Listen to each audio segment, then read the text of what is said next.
Il est donc fondamental pour votre salut ati ni ingenzi rwose ku gakiza kanyu que vous preniez fermement position contre l'œcuménisme.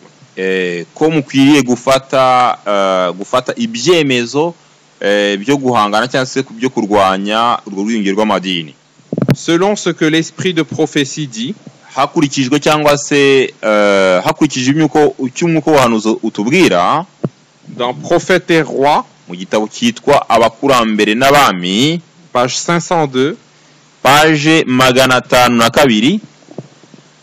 Lorsque des hommes s'unissent au monde, iyo abantu bifatanyije n'isi tout en invoquant une grande pureté d'intention, ariko bagakomeza kuvuga yuko bafite kwera, et préconisent l'union, ariko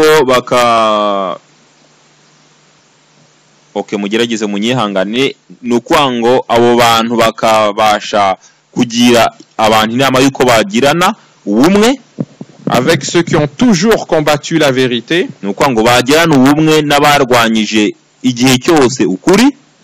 Il faut se méfier d'eux, atabo bantu tugomba kubitondera cyangwa se tugomba kubirinda, les éviter comme le fit Néhémie. ati tugomba kubirinda nk'uko Nehemiya yabikoze. Tout cela est inspiré par l'ennemi du bien. Ati kuko ibyo byose bitangwa cyangwa se bizanwa n'umwanzi w'ibyiza. C'est le langage des opportunistes. Ati n'ururimi nukuvuga ngo ni ururimi rw'abashaka inyungu zabo, contre lequel nous devons nous insurger aussi farouchement aujourd'hui qu'autrefois. nukuvuga ngo abo bantu bakorera inyungu zabo tugomba kubarwanya, donc dukoresha imbaraga zacu zose, kuko donc dukoresha imbaraga zacu zose muri iki gihe nk'uko byabayeho mu kindi gihe cyashize. Que tout ce qui tend à troubler la foi du peuple de Dieu soit énergiquement combattu. nukuvuga ngo abantu bose bashaka cyangwa se bategereje kuteza akaduruvayo mu bwoko bw'Imana ngo bagomba kurwanwa hakoreshejwe imbaraga zose. Amen. Amen. Donc ce texte est très clair. nukuvuga ngo iyi nyandiko irasobanutse neza. Les protestants ont toujours combattu la vérité. nukuvuga ngo abaprotesta barwanyije igihe cyose ukuri. Ils ont toujours rejeté le sabbat. nukuvuga ngo bakomeje kwanga isabato. Et tous ceux qui conseillent l'union avec eux, nukuvuga ngo abantu bose bagira abandi kugirana isano cyangwa se kugirana ubumwe nabo, on doit les éviter. ati tugomba kubirinda, on doit se méfier d'eux. ati tugomba kubitondera cyangwa se tugomba kubitondera. Il ne faut pas les écouter. ati ntago tugomba kubumva. C'est Satan qui les inspire. ati kuko ni Satani ukoresha abo bantu. Et notre devoir est de combattre ces unions iniques. ati inshingano yacu ni ukurwanya ubwo bumwe cyangwa se ayo masano d'une façon radicale. mu buryo ni ukuvuga ngo tugomba kurwanya ibyo bintu mu buryo bukomeye. munyihangane rwose, munyihangane kuko amagambo amwe namwe mu Kinyarwanda arangora cyane kuyabona kuko Ikinyarwanda cyanjye kirakennye. D'une façon absolue. nuko ngo mu buryo bukomeye cyangwa se burenze, catégorique, uburyo bwihariye bukomeye. Ce texte dit très clairement iyi nyandiko ivuga neza que nous avons le devoir yuko dufite inshingano de combattre yo kurwanya l'œcuménisme urwo rwiyongere rw'amadini et de le rejeter, ndetse no kurushyira ku ruhande cyangwa se kurwanga. C'est ce que nous lisons aussi dans Message choisi volume 1 page 239. ati nawe nibyo dusoma mu gitabo cyitwa ubutumwa bwatoranijwe umusingi wa mbere page 239. La vérité que nous possédons exclut tout compromis. nukuvuga ngo ukuri dufite gushyira ku ruhande byo bise urwiyungu urwo ari rwo rwose cyangwa se ubumwe ubwo ari bwo bwose. N'allons-nous pas répudier tout ce qui n'est pas en harmonie avec cette vérité? mbese ntituzanga cyangwa ntituzashyira ku ruhande abantu bose batumva cyangwa se batemera ukuri? Le Seigneur nous a très clairement prescrit notre devoir.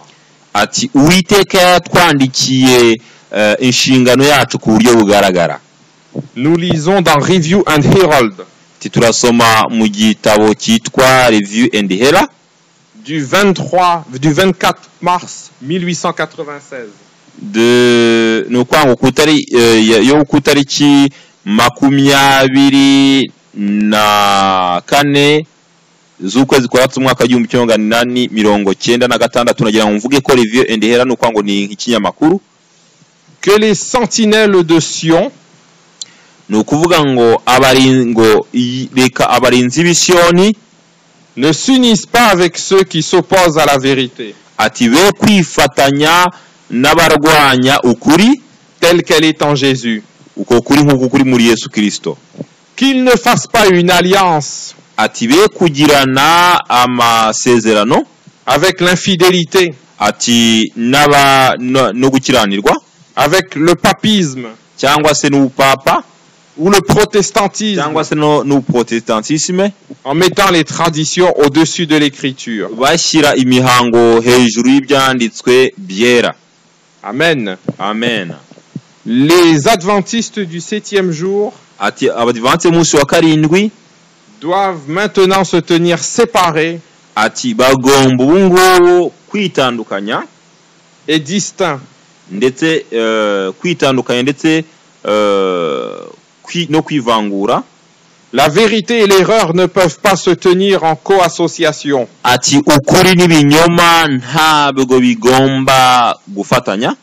Puissions-nous nous tenir ati mbese tugomba guhagarara là où Dieu voudrait que nous soyons. Ati aho Uwiteka cyangwa se Imana ishaka ko tugomba guhagarara. Amen. Amen. Le Seigneur ne veut donc pas qu'on fasse d'alliance avec le papisme et le protestantisme. Ati Uwiteka ntabwo ashaka yuko tugirana amasezerano cyangwa tugirana ubumwe n'ubupapa cyangwa se n'ubuprotestantisme. Et pourtant les dirigeants adventistes de nom ati ariko nubwo bimeze gutyo abadivante kuzina on fait plein d'alliances avec les protestants. Ati bagiranye amasezerano menshi n'abaprotestante et même avec le papisme. Ndetse n'ubupapa. Dans beaucoup de pays, ati mu bihugu byinshi l'église adventiste fait partie de fédérations d'églises protestantes. Ati itorero ry'abadivantiste riri mu matorero agize icyo bise donc fédération protestante no kwangwa urwunganye cyangwa se amatorero yose ya protestante.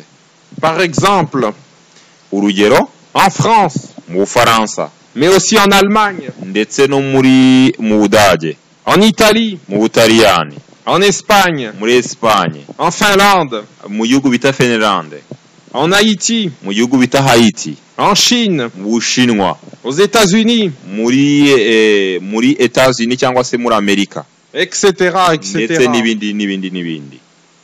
La conférence générale elle-même a lancé ce mouvement. Nukuvuga ngo icyo bise inama nkuru cyangwa se inama nkuru cyangwa se ubuyobozi bukuru bw'itorero ry'abadivantiste bwavuze ko iyo muvoma cyangwa se iyo muvoma ishobora kubaho cyangwa se icyo kintu gishobora kubaho.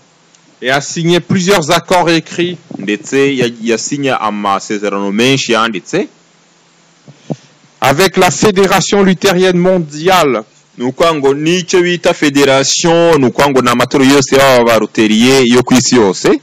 Et avec le Conseil œcuménique des églises. Ndetse nicyo bita Conseil œcuménique y'amatorero, nukuvuga ngo ni inama ya nkuru y'amadini yose agize abaprotestante.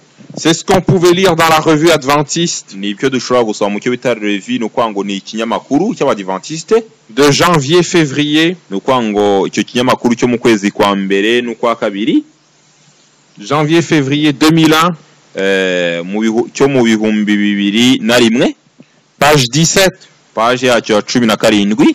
Et qui dira après cela? Ati turaza kuvuga nyuma y'ibyo.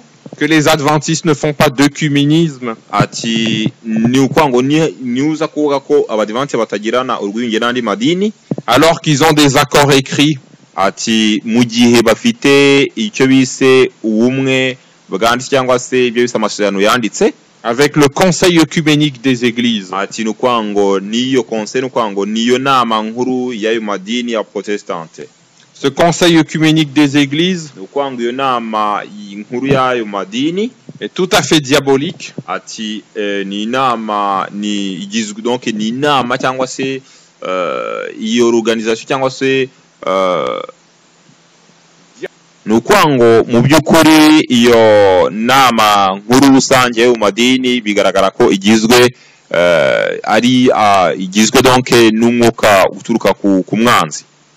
En effet, ce conseil reconnaît aussi l'hindouisme, kubera ko urwo rwiyunge rw'iyo nama nkuru yo mu madini yemera awita abanduisme cyangwa se hinduisme, no kwango nawo bita aba ni ukwango aho ngaho naho muragerageza kunyihangana ni idini ry'abantu rikomoka ahantu mu gihugu bita Ubuhindi, ni ukwango nacyo gisenga imana z'ibigirwamana. Ils reconnaissent même le paganisme des aborigènes d'Australie. ati bemera nanone ni ukuvuga ngo abantu bavuzwe bandi bakomoka mu gihugu bita Australia, nabo ni abantu bari mu bantu bahatuye bwa mbere basenga imyuka mibi y'abadayimoni, ibintu donc bidafite ahantu biboneka mu byanditswe byera. Alors le Seigneur nous dit ceci. ati kubw'ibyo Uwiteka aratubwira ati même si les dirigeants sont pour ces choses-là, ati nubwo abayobozi baba bemera ibyo bintu, ne soyez pas pour ces choses-là. ati mwebwe ntago mugomba kwemera ibintu nk'ibyo. N'écoutez pas vos dirigeants. ati mwe kuzumva iby'abo bayobozi banyu bababwira. Selon ce que l'esprit de prophétie dit. ati dukurikije icyo umwuka w'ubuhanuzi utubwira. Dans Témoignages pour l'Église, volume 3, ati mu gitabo cyitwa ubutumwa bwa ibihamya by'itora umuzingo wa gatatu, page 147, page y'147, que notre peuple se garde bien d'écouter les conseils d'un homme. ati reka ubwoko bwacu bwirinde kumva inama zituruka ku muntu, quelle que soit la position qu'il occupe, ati umwanya wari wose yaba afite, qui aille à l'encontre de ce que le Seigneur a opéré. ni ukuvuga ngo umuntu wese ushobora kurwanya ibyo Uwiteka atubwira cyangwa se ibyo Uwiteka yavuze, pour que son peuple soit séparé du monde. yuko ubwoko bwe bugomba kwitandukanya n'isi hari agapfu aho ngaho. Aussi, ces deux versets bibliques s'appliquent aux dirigeants adventistes. ni ukuvuga ngo nanone imirongo ibiri nanone iri kubwirwa abayobozi b'abadivantisite. Nous allons lire dans Ésaïe chapitre 9 au verset 15. ati turasoma mu gitabo cya Yesaya igice cya 9 umurongo wa 15. Ésaïe 9 verset 15. Yesaya igice cya 9 umurongo waho wa 15. Ceux qui conduisent ce peuple l'égarent. abayobora aba bantu barabayobya. Et la suite du verset. ati umurongo urakomeza, et ceux qui se laissent conduire se perdent. kandi abo bayoboye bararimbuka. Alors ne vous laissez pas conduire. ati rero mwe kureka kuyoborwa, ne vous laissez pas commander. ati mwe kureka gutegekwa par des dirigeants qui font des choses contre la volonté de notre Seigneur. ati mwe kureka gutegekwa n'abayobozi bakora ibinyuranye n'ubushake bw'Imana. N'écoutez pas les conseils des pasteurs apostats. ati mwe kumva inama z'abapasiteri bayobye cyangwa se babahakanye. Leur but est de vous séparer de Dieu. ati kubera ko umugambi wari ukubatandukanya n'Imana.